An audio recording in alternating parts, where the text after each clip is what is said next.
Bob, thank you for letting us come to your local business, Catoctin Mountain Orchard, where our students eat your apples and your pears and any type of produce that you have on a daily basis. And I wanted to take the opportunity, since our students love the produce here, tell them a little bit more how apples are grown and the process that it actually goes through before they get it on their tray in our cafeteria.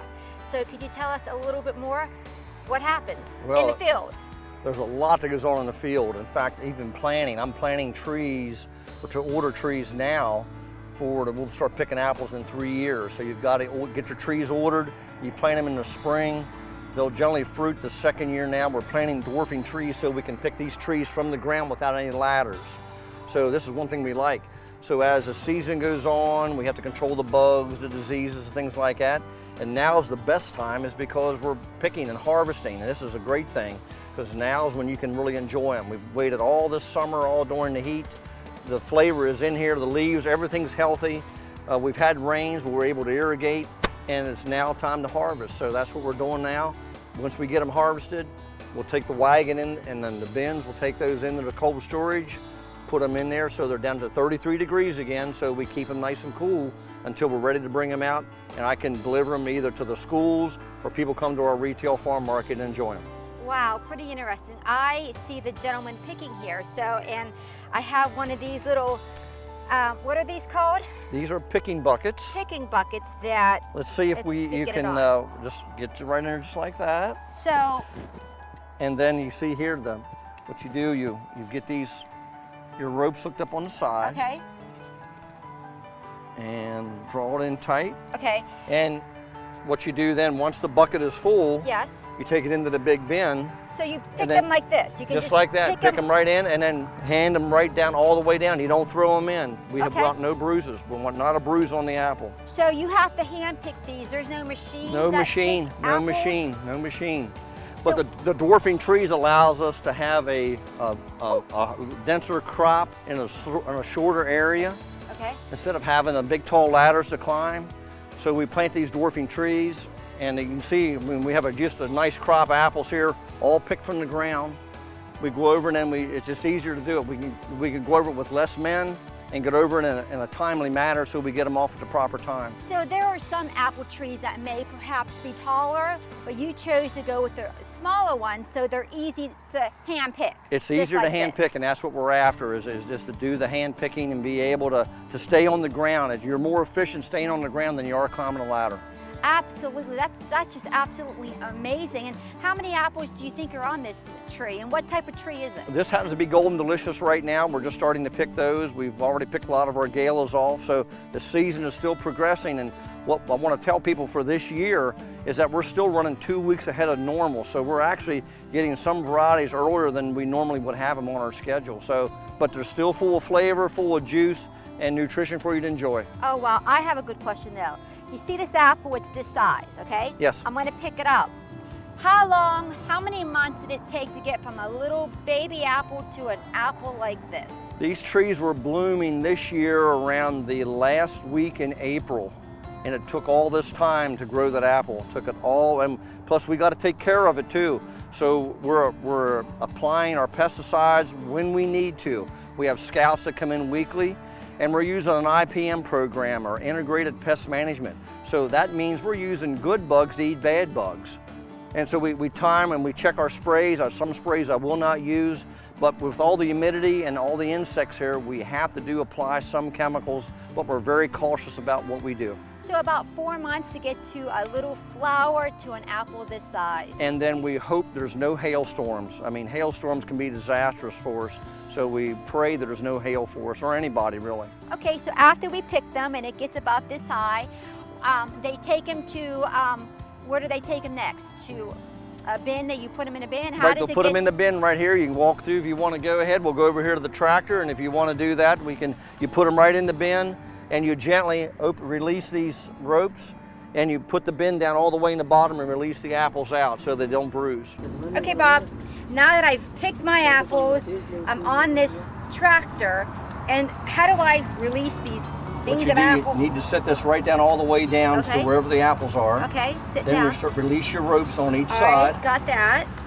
And this side? Release that one, and just pick the bucket up so that the apples fall. Just kind of gently, just pull right out of the bottom. So they're not bruised, right? Not bruising. We don't want any bruised apples, No right? bruised So you just apple. do that there, and that's just how it works. It's that kind is of a neat neat. process, and these buckets have been around for many years, so it's kind of the same process. You didn't develop these? I didn't develop this, no. Has it been around like since the time of picking apples?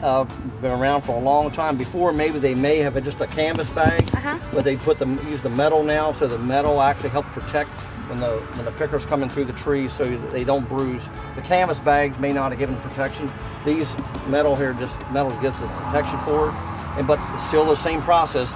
Putting the apples down like this. There's no dumping. They want you to go down so you don't bruise them. You know, I'm just so impressed that every apple that our student eats or the apples that people buy at your market, they've all been hand-picked. It's all these are the totally pickers right amazing. here, right, exactly. So after we crate the apples in this container, we take them down to the plant to do what? Down to the cold storage so that they get refrigerated and taken right down to 33 degrees, and we keep them right there until we're ready to pick them out and put them in the apple grater, clean them up, and box them up, and ready for the folks to sell or to go to the school program. All right, well let's go down there and see how that works. Okay, that's great. All right, okay, let's go.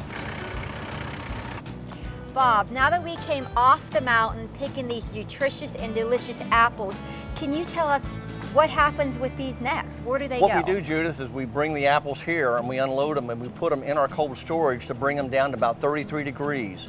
People think the cold storage is mysterious, we do something magical to them, but all it is a big refrigerator with humidity in it.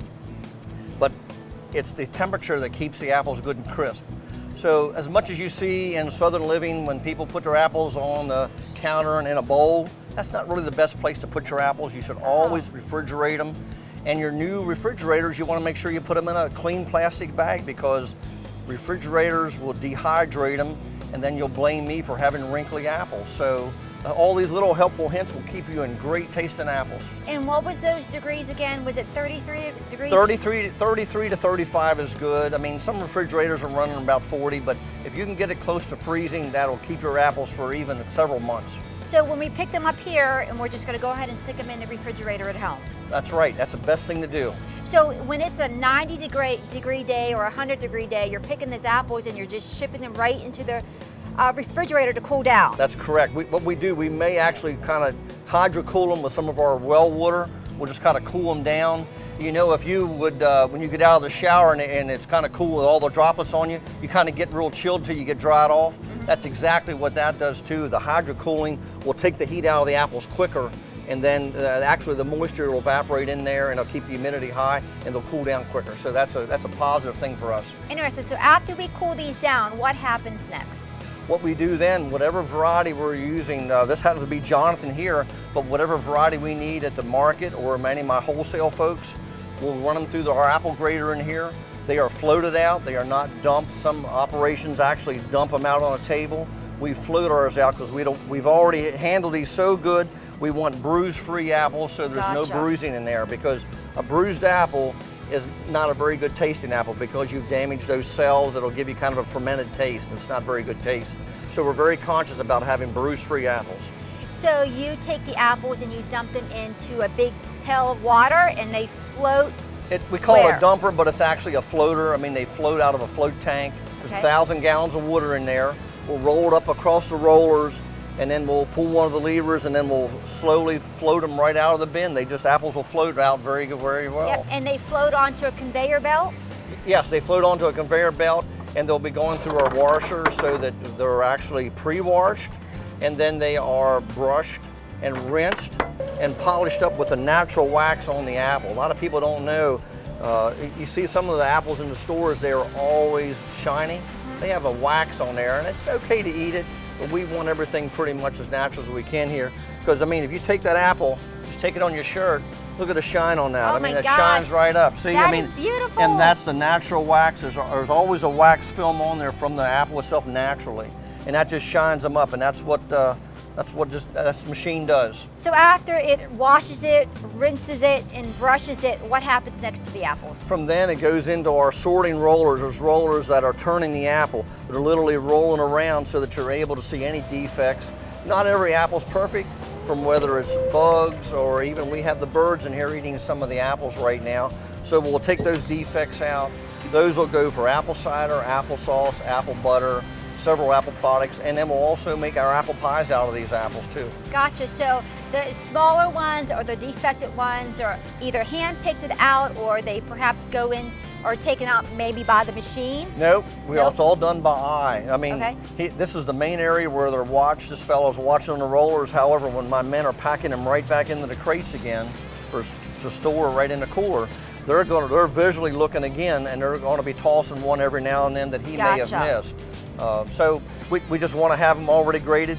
Then when we take them into the store, my staff is actually regrading them again and looking for any more defects so that we give you a 99.9% bruise-free, damage-free apple. That's what we want. Okay, so just make sure I get it straight. After we dump them, we wash them, brush them, they get one look and they pick out the bad apples. That's correct. And then they go on to a conveyor belt where the gentlemen pick them and load them in. They actually hand plate them in the boxes like we see here, correct? That's exactly what they're doing. It's all hand placed. There's no machine. They're doing all that.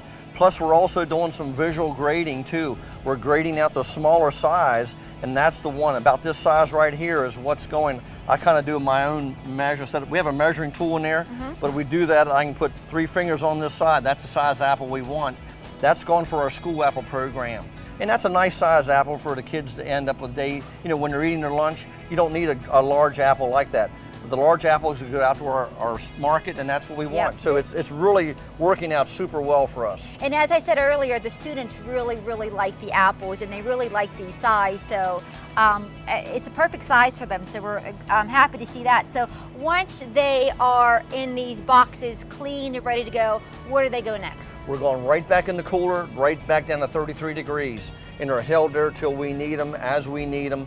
We keep them cold until we put them right out and rebox them on our fruit market and the customers take them home. And so then when I would call you, I'd say, Miss Bob, I need some more apples. You'll just take them out of the freezer, ship them, put them on your out of the truck. Freezer is below zero, so it's a cooler, and it's just a big refrigerator at 33 degrees, right? So you'll take them out of the cooler, put them on your truck, and then you deliver them to our school system. Right, exactly. And usually we do it once a week, and they put them right in their coolers so that the apples stay nice and crisp and good for the kids. And we just got so many comments when we started in this program, and I'm thinking maybe 4 years ago we've been in this now. So we've been purchasing from you for about 4 years? Yeah, I believe it's 4. I may have lost track. It may even been 5, but it's been a great relationship. I mean, the parents are coming here now because the kids said, Mom, we're getting these great apples, and they're coming from the orchard up in Thurmont. So it's not just apples, it's the pears. I love the pears as well. We had some pears. We've even done some plums in the past too. Our plum crop is down a little bit because of the spring weather.